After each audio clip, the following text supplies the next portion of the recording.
सवाल ही यही था और मैं पहले चाहूँगा फवाद भाई इस पे आप ज़रूर बात करें कि आज जब दो खिलाड़ी आउट हो गए और Islamabad United was on song to go to a big score.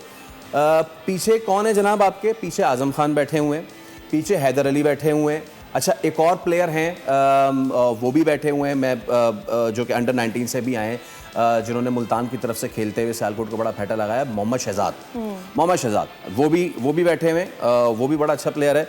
लेकिन कौन आ रहे हैं ऊपर जी चौथे नंबर पे? शादाब खान। क्या शादाब खान ने चौथे नंबर पे आके कितने 8 या 10 और रन बनाए मेरे ख्याल में ये उन्होंने किया। मैं वो वेबसाइट पे भी पढ़ा था, किसी ने कमेंट भी किया है कि क्यों शादाब ऊपर आए हैं, और फिर साथ उसने ये भी कमेंट किया कि अब आपको पता चल रहा है पाकिस्तान क्रिकेट की जो तबाही की जिम्मेदारी है वो किन किन कांधों पे आयद होती है। So my question is why Shadab? क्यों?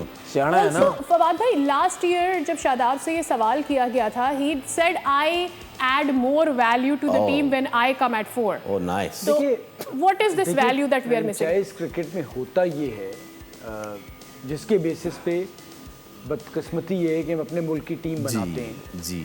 वो ऐसा ही होता है कि जैसे मैं क्लब का प्रेसिडेंट हूँ और मेरे ही हाथ में सारा कुछ है, तो जिस खिलाड़ी को भी मैं चाहता हूँ उसे कहता हूँ तुम कप्तान हो, तुम्हारी मर्जी है।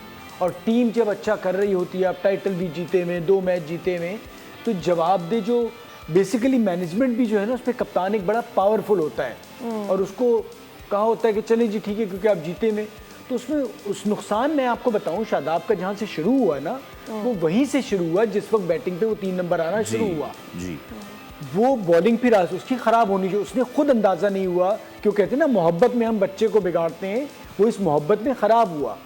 उसका पहले फोकस बॉलिंग में था। ये वही शादाब खान है जिसने हमें चैंपियंस ट्रॉफी में जिस तरह से फाइनल में गेंदें की थी, ओवर बहुत अच्छा जा रहा था।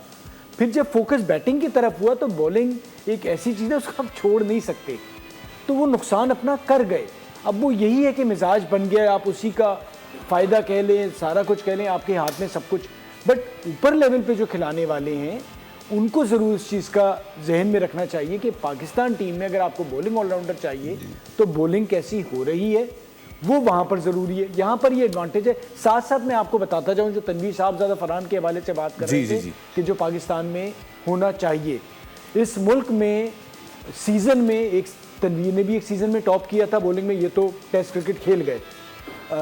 कबीर खान ने 113 आउट किए एक सीज़न में, उससे पहले टेस्ट खेले तो उसके बाद उन्हें कोई टेस्ट नहीं मिला, क्रिकेट छोड़ दिया। ताबिश को कैसे भूल सकते हैं? मुर्तज़ा हुसैन ने 104 आउट किए थे उसने सीज़न में, उसको भी टेस्ट नहीं मिला।